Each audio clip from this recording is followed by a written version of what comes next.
Proverbs 19, verse 21 states, "Many are the plans in a person's heart, but it is the Lord's purpose that prevails." It took me 47 years to understand that my life was never meant to be only mine. Unlike others, I may not have been born just to chase happiness.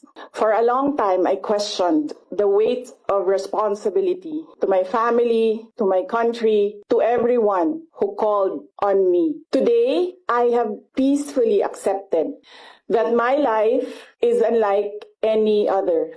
Sa unang mga buwan ng aming mga termino, nakita ko na ang kawalan ng katapatan ni Bongbong Marcos Jr. sa mga pangakong binitawan noong kampanya, pati na sa kanyang sinumpaang tungkulin para sa bayan.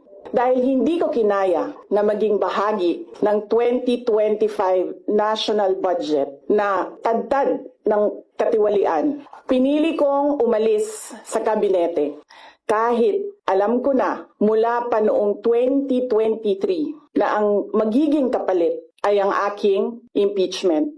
Mga kababayan, humihingi ako ng paumanhin. Patawad kung tinulungan ko mahalal si BBM bilang Pangulo ng ating bansa. Patawad kung hanggang ngayon ay marami pa ring Pilipino ang nalulunod sa baha nang dahil sa malawakang korupsyon. Patawad kung lantaran ang pang-aabuso ng ating mga institusyon para sa pansariling interes ng mga politiko.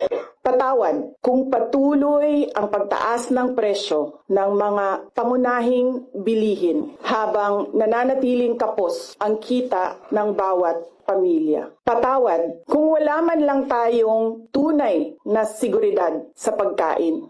Patawad kung may nagkakasakit at binabawian bigla ng buhay dahil sa kakulangan ng maayos at epektibong healthcare system. Hindi ako kailanman natakot sa pagsira nila sa pangalan ko. Ngunit may takot ako para sa ating mga anak. May takot ako para sa susunod na henerasyon.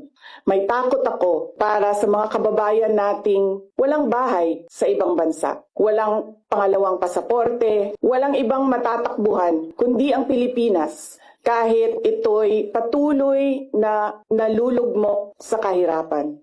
Na ako'y kahadlok, nga moabot ang adlaw na dawaton na lang nato ang kapobrihon isip kapalaran. Nga maanad na ta sa sayop, nga mawad-an na lang ta og paglaom. Og labaw sa tanan, na ako'y kahadlok, nga moabot ang adlaw, nga wala na tay Pilipinas, nga ikahatag sa atong mga anak.